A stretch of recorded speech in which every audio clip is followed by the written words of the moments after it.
记得工作以后吧，我就不想跟爸妈住了，我就想自个儿租一房子，自由。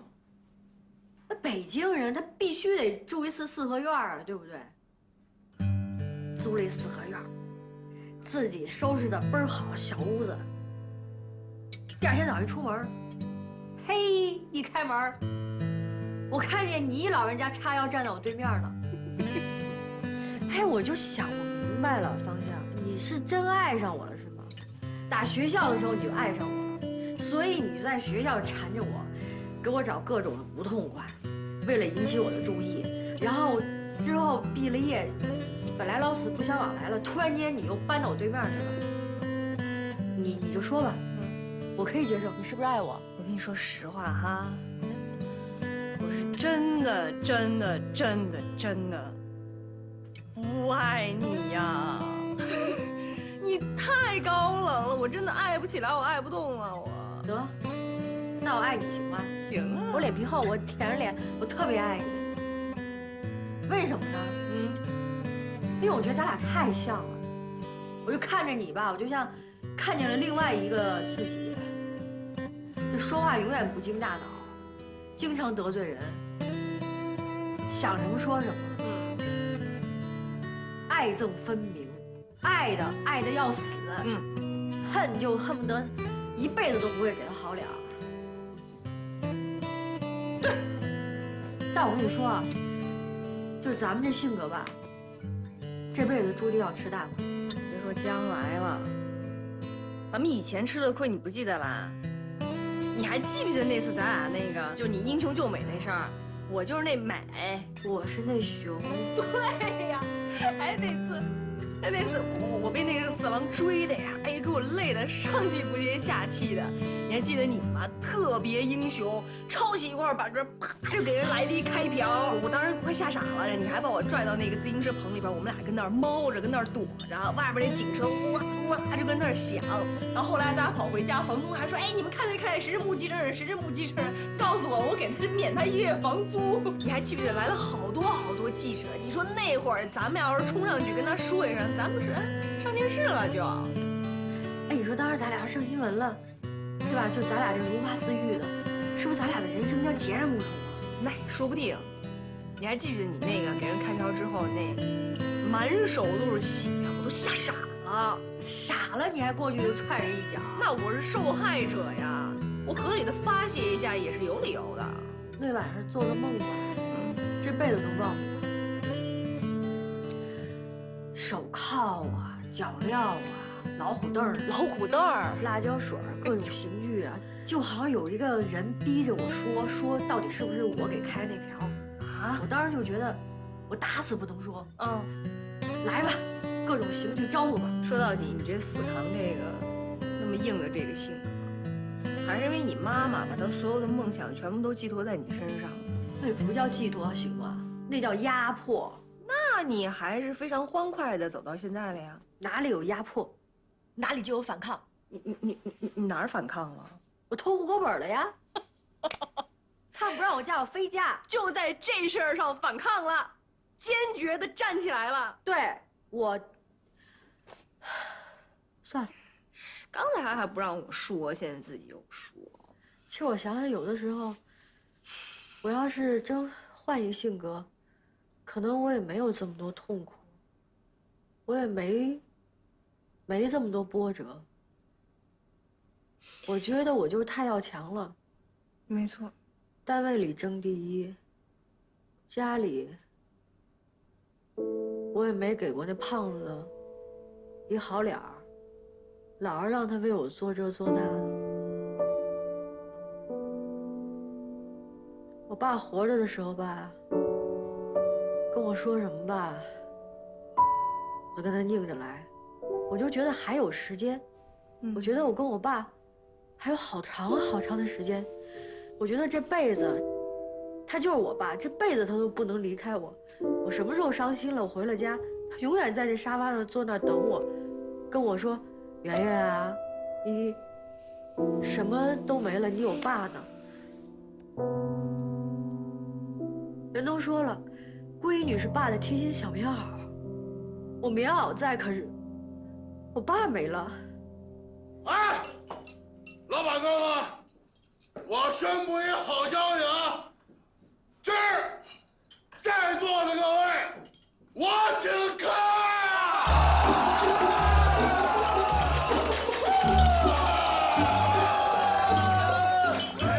假如你看我有点累，就请你给我倒碗水。哟，妹妹，你们俩人走吧？来，我瞧着来了，来喝一个。哎，好喝。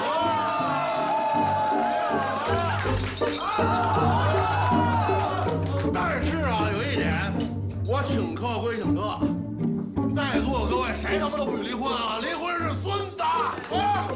好嘞，各位上完好，我先退场，再见了。贾圆圆，有的时候我真是挺佩服你的，你真的特别的坚强，尤其这回你爸的这事儿，你就敢去直面，真的我就不行。我碰到好多事儿，我第一个念头就是跑，就是要逃避这个责任。上回上北京跟金玲那事儿，我第一个念头就是，老娘我不干了，我其实就给自己逃跑找一个冠冕堂皇的一个理由。我老觉得自己就是一个孩子，不想长大。长大了多痛苦，要承担好多好多责任。可是现实就是我不是啊，我不是一个孩子，我不能像一个孩子一样，继续干这些无理取闹的一些事儿，想跑就跑，不想承担的事儿就可以不承担，有什么事儿就回家找爸妈，这哪行啊？我跟上北京虽然是隐婚，可是我们俩毕竟是结了婚的呀。我不能一碰到什么事儿就想逃避这个责任，你说是不是？我太不坚强了。不坚强，说明你命好。我也想不坚强，我也想有一个人永远在我前面，有遮风挡雨，把所有的痛苦都给我扛下来。没有。以前有，现在没了。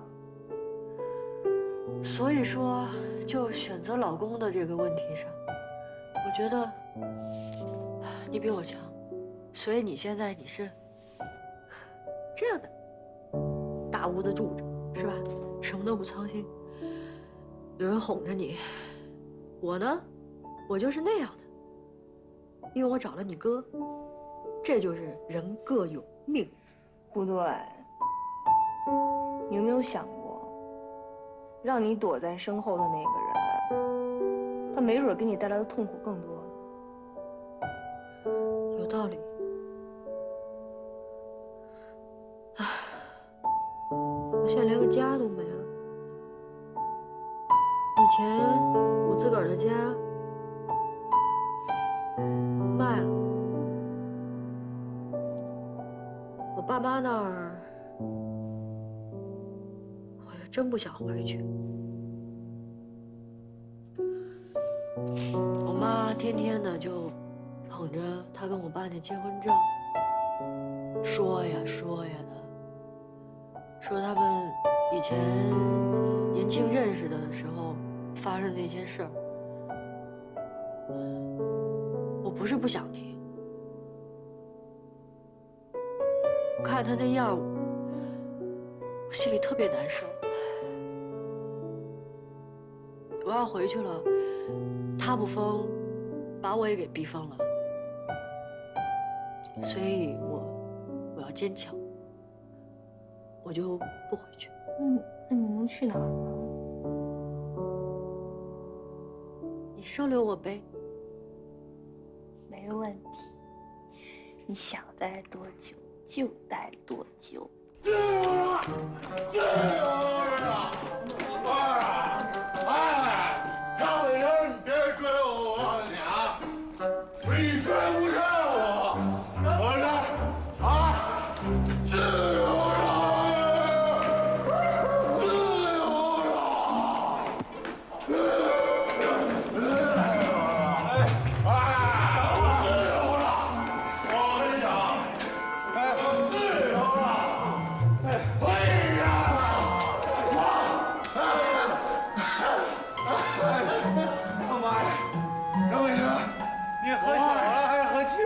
你挺好运的，快啊！你天生的挺好运的。哎，合着给我来2万多斤。哎呦，我的干什么爷们儿？你快吐了我！吐了不行，我告诉你啊，你这不如我，你知道吗？你这我啊，不好使。回家。回他妈什么家？回家？不回家！我还没做完呢，你知道吗？啊！哎，哥们儿，我问你个事儿，说，你知道我们家在哪儿？你家在大明湖边。我是你家在湖边儿。我们家住胡同里边。大哥，我问你们个事儿，你知道我们家在哪儿吗？哎，不是，我不知道，我不知道。我们家啊，别报警啦！你怂干我！喂，110吗？不是，我问你呀，我是方乐，我们家在哪儿？不能。哎，没事。哎呀，你讨厌，这我的手机。你讨厌不讨厌呢？你还笑，你还笑你？笑啊你！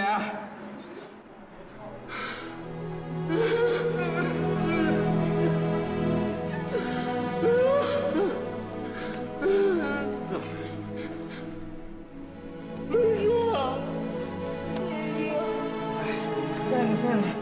我没有家人。在哪儿？我要回家。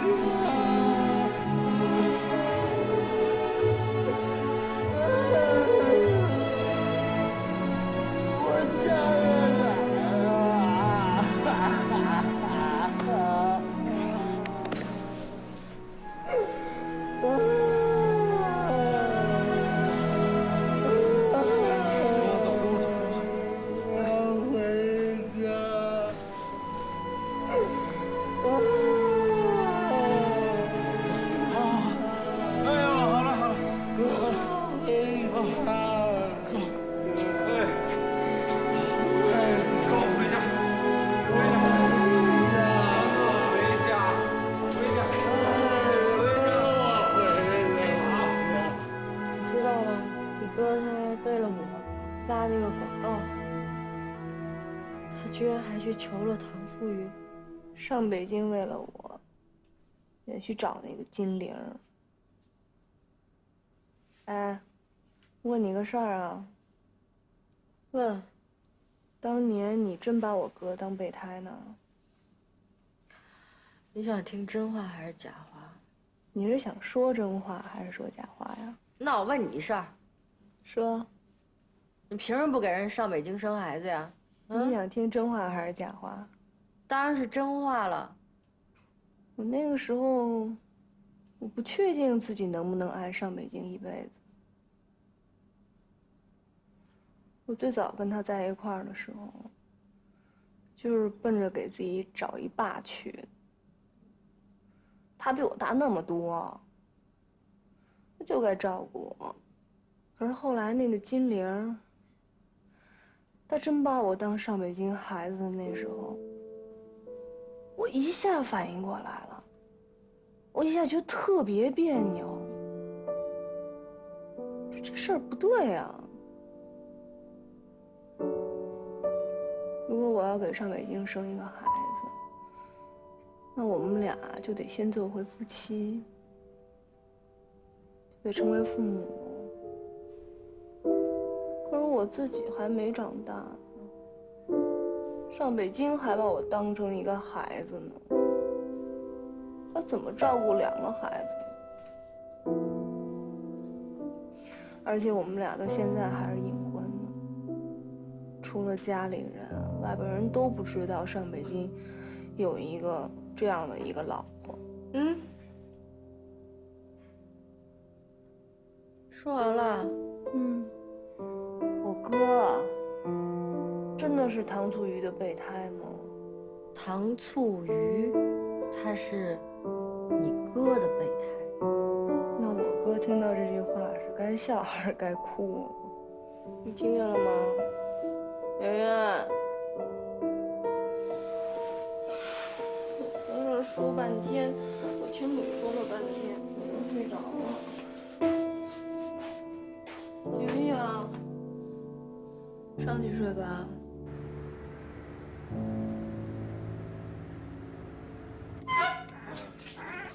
小心小心小心！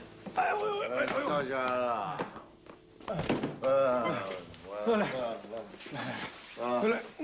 哎呀，我们家房子大吗？啊，哎呀，我有大房子，小心小心不卖的。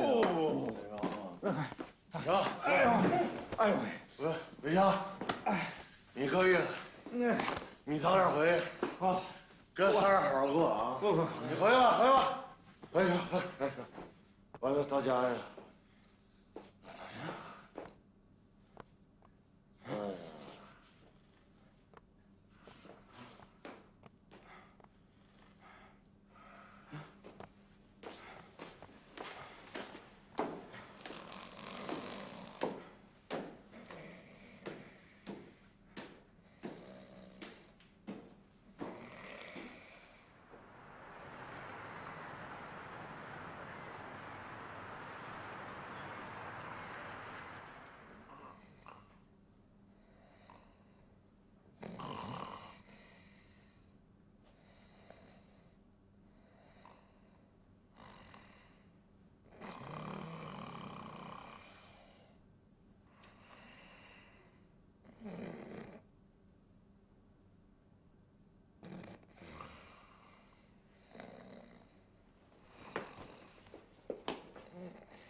用了，你赶紧回去吧。哎呦，多冷啊！哎，没事没事。那什么，以后咱俩还是少见面了啊。为什么呀？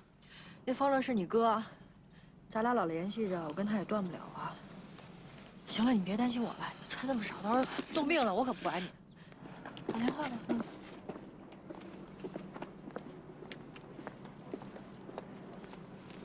你为什么会在我们家？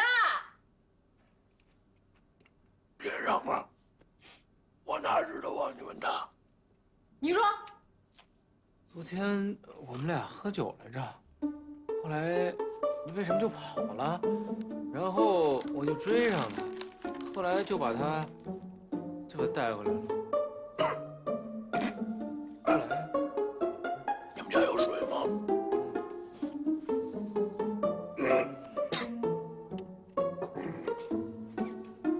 你嗓子怎么了？打了一小呼噜。哎，我想起个事儿来，我车呢？哎呀，我车呢？副局长，秦主任已经消失3天了，他今天还预约2个病人的手术呢，科室那边都要闹翻天了。不是派人去家里找了吗？找刘佳佳呀。刘佳佳已经回内蒙了，他走之前还告诉我，他跟秦主任已经分手了。我就说吧，方韵跟秦主任那么好，刘佳佳肯定不靠谱。喂，方韵啊，老秦跟你在一起的吗？芳姐，如果没有什么事，我先走了。好，谢谢啊。再见啊。哎。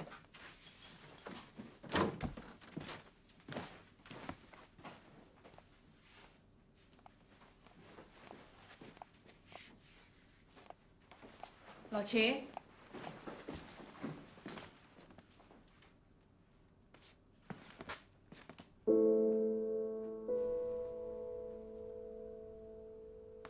老秦，老秦，你怎么醉成这个样子？起来，起来，起来，来。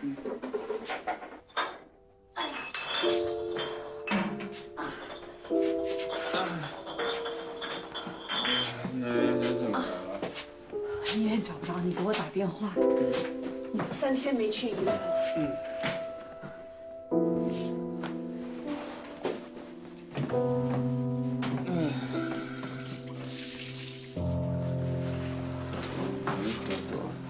你还没喝多？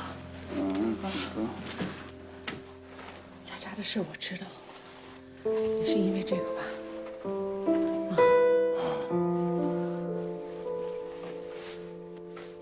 对不起她，我早听你的话就好了。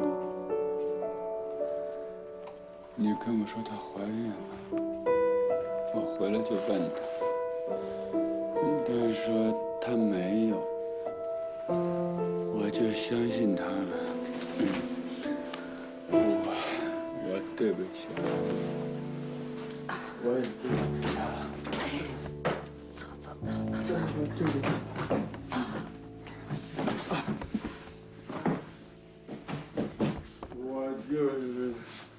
我真的对不起他，我知道，我没喝醉，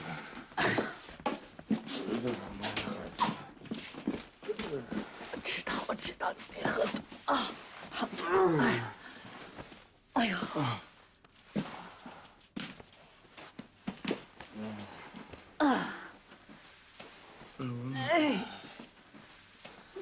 冷啊，你就是喝的太多了。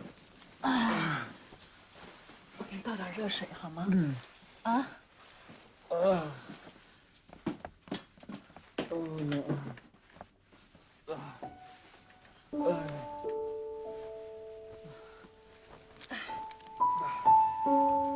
这上面，啊。对不起刘佳佳，我对不起孩子，我知道你们恨我，我自己也恨我自己，但是我没办法，我也想好好跟他把日子过下去。方圆，我真的是无能为力。那你就去找他，把他给找回来。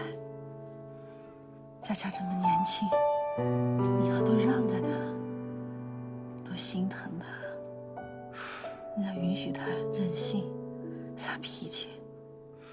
你不能那么自暴自弃。你知道，我听说佳佳怀孕的时候，我心里多高兴吗？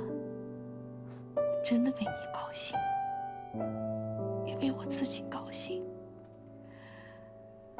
因为我终于解脱了，我不再对你有内疚了。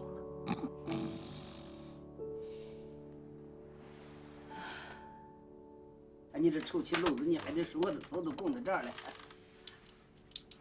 这一下你好了吧？儿女一回来，你心里舒坦了吧？走的走了，散的散了，死的死了，下边该轮到我了。还笑什么？不是，那笑啥你不知道的是他们回来我高兴，但是你知道不知道？他们不是冲着我回来的，他们过不好了，咱们才回来的。这娃们过不好了回来了，你应该给娃安慰安慰，对不对？再一个，娃回来了以后，你也告别了暂时的空巢老人这种状况嘛。行了，我没这奢望。这几个小兔崽子，你看看啊，过得不好了，回来了，指不定哪天过好了就飞走了，而且没准飞得挺老远。最后呢，还是我一个人守着这大空房子。那你把人家翅膀还能给剪了吗？我给你教你个办法，这娃们呀，你手里攥一根线，你把这个线拽住了，他都跑不了。我拽这根线啊！我要看着他们过得不好了，受了伤了，我再给他们蹬回来。对，完了，我这疗伤疗好了，完了又飞走了。不是，问题是如果我过不好了，我伤了，他们我能不能把他们蹬回来？呀，娃回来了，咱高高兴兴跟娃在一块发，在一块住着、吃着、活着，过着人间天乐的这个生活。人家娃走了，人家咱要自己寻找自己的快乐，放个鱼啊，听个歌，人家我听个戏，人家都好的很嘛。还有老年舞，你弄这些跳这些，我心眼成天钻到我眼睛里头，你不是自己找别扭呢吗？不是你现在行啊？不是你是政委啊？你是来做我思想工作了是不是？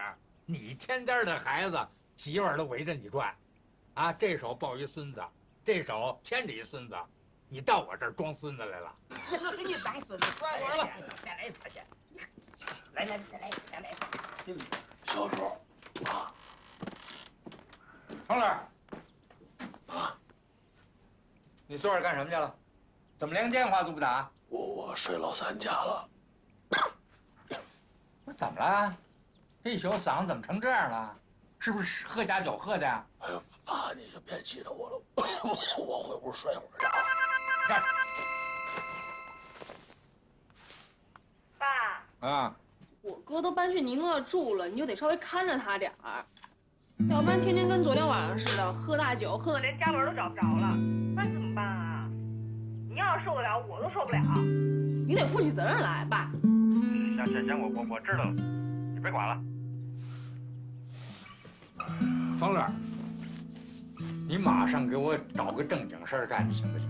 不然的话，你就卷铺布卷滚蛋，到大街上睡去。我知道了，我睡醒就去找。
院长，方医生，哎，哎呦，快请坐，快请坐。好久不见了。你可真是稀客呀！哎呀，自从你离开医院，就再也没有你的音信，大伙儿可想死你了。今天来，是不是还想回医院工作呀？没有没有，院长，我也特别想大家，我没来看您是觉得不好意思，您栽培我这么多年，我今天来是为了老秦。为老秦啊！哎呀，自从你离开医院以后啊，这个老秦的状态一直不太好。哎，当初你们离婚的时候，我就在想，你们能不能继续维持下去？怎么说，你们也是咱们医院有名的模范夫妻嘛。当初要是能坚持，我不会离开医院了。我是为老秦递交一下这个。这是老秦自己写的，你还是让他自己来吧。他现在不太方便。自从你离开医院以后啊，他的状态一直不太好，成天酗酒。为这事儿呢，不少人跟我反映过，我也跟他谈过，可是呢，效果不太好。后来啊，他跟这个刘佳佳好上以后呢，当然是，这是老秦自己的私事儿。院里也不好过问。如果他们俩真要能走到一块儿，对老秦来说，也应该算是一种解脱吧。不过，我真没想到他能够放任到这个地步。如果他真是离开医院的话，对医院来说是一种损失。院长，我觉得老秦这么做是对的。我也当过医生，他现在的状况已经无法再做手术了。如果继续当医生，是对患者的不负责任。亲爱的爸爸，我从此刻起向您保证，从今以后将彻底告别无聊、堕落的生活。我会努力地成为一个有用的人，而且从今往后，我滴酒不沾。非但滴酒不沾，所有借酒撒疯的人我都敬而远之，终生不与其为伍。此致敬礼检讨人。大姐，干嘛呢？检讨了，你叫姐也没用。这刚跟我说完，让我放心，这又拉着北京去喝大酒去了。你说你把北京喝醉了，方向怎么办？谁照顾啊？你还嫌他们家不乱是不是啊？你闻闻这屋里这酒味儿，一闻就二锅头，65度的。不是我的，我昨儿喝的啤酒，我姐的。先说什么？我没喝酒。不可能，也没少喝。洋酒这是。嗓子怎么了？昨儿喝大了，睡老三那儿打了一宿呼。大儿姐，有什么事儿啊？该说事儿说事儿，别喝我酒。我没喝，老秦的。你去秦商仲那儿了？不是，人家都快结婚了，你避点嫌。刘佳佳走了。什么意思啊？刘佳佳跟他分手了。不是说要结婚了吗？是快结了，孩子都有了，两个人拌了几句嘴，刘佳佳就把孩子给做了。这女的也太狠了，那是自己亲骨肉说做就给做了。这老秦啊，真是打击太大了，好几天都没去上班了。医院打电话给我，找不着他，我让物业把门打开，他已经醉得不成样子了。写了辞职报告，我给他送医院去了。批了吗？能不批吗？天天喝大酒，上班都喝。不是，怎么就那么容易批呢？他是院里的业务骨干。他现在手抖的，根本就做不了手术了。那哪是医生治病救人呢？那是害人。哎呀，这可怎么办呢？要咱们帮帮他。先管好自己吧。他最近情绪怎么样？还稳定吧？哎，对，我现在确实有这样一个想法，可是我又不知道该怎么办，所以想拜托你们去做他的工作。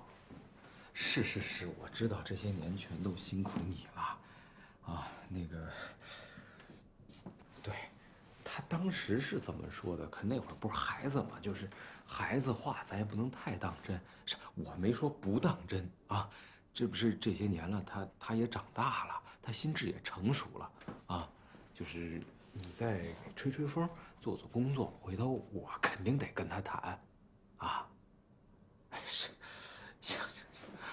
拜托啊，这样，那国内这边，有什么事儿，或者是需要什么东西，你就说一声，我给你寄过去。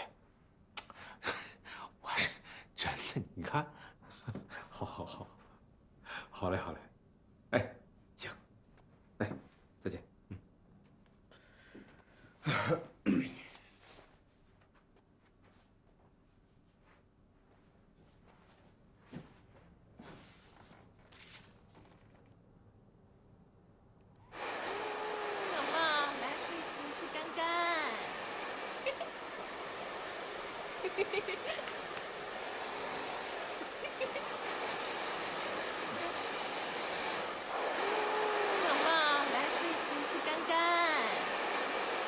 哎，看看吧。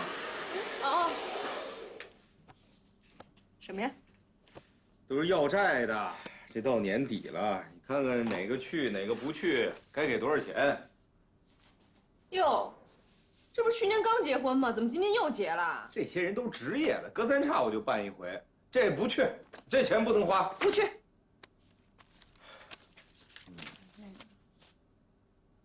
哟，这3个月前才结的婚，怎么现在孩子就满月了？他们家都有快进的键呢，一摁嗖就过去了，这钱咱也不能花，不去。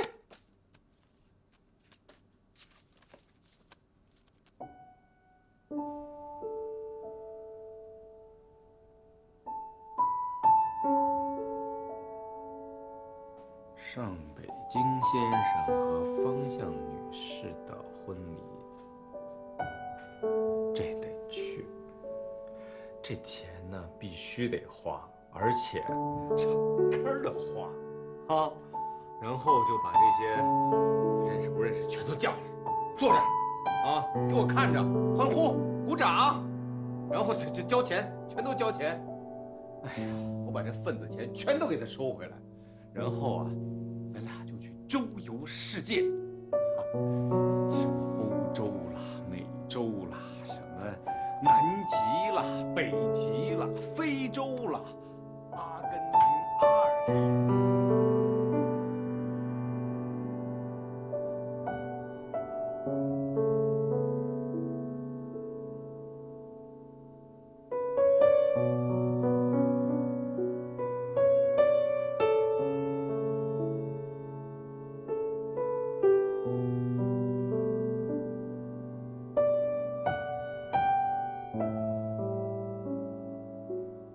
上北京，我问你，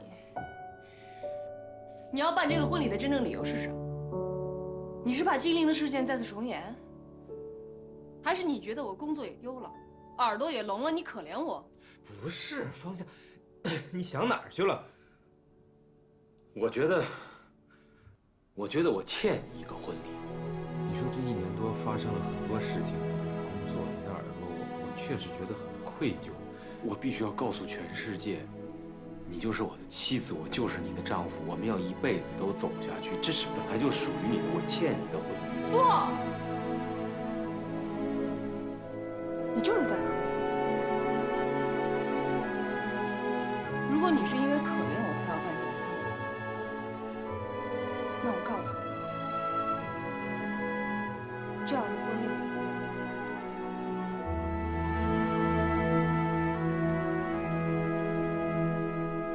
这个个著名主持人贾圆圆啊，根据我们的跟踪报道，她获得了这个最佳主持人奖项之后啊，这风波是不断起来。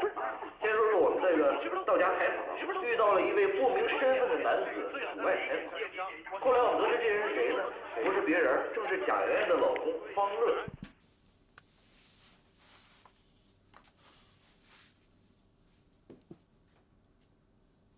看我干什么？哎，你和儿子这事闹离婚了？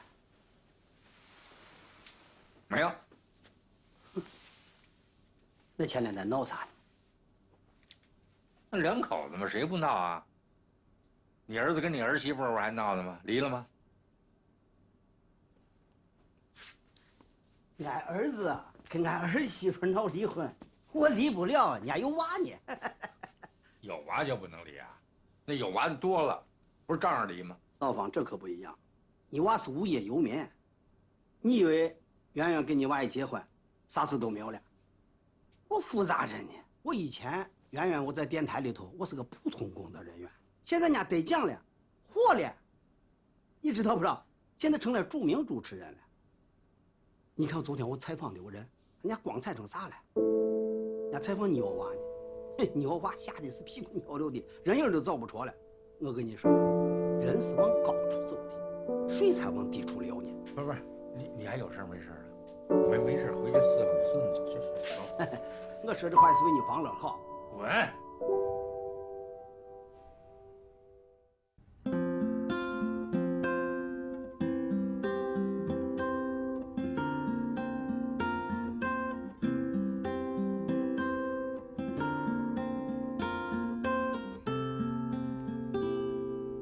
！Chérie, 宝贝 mon amoureux, je t'aime.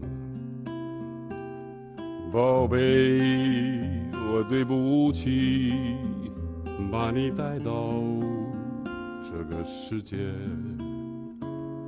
虽然这个世界有很多的美丽，可惜这个世界还有很多问题。Chérie， 我无能为力，解决问题要靠你自己。宝贝，你要懂得，世间美丽在你心里，在我心里。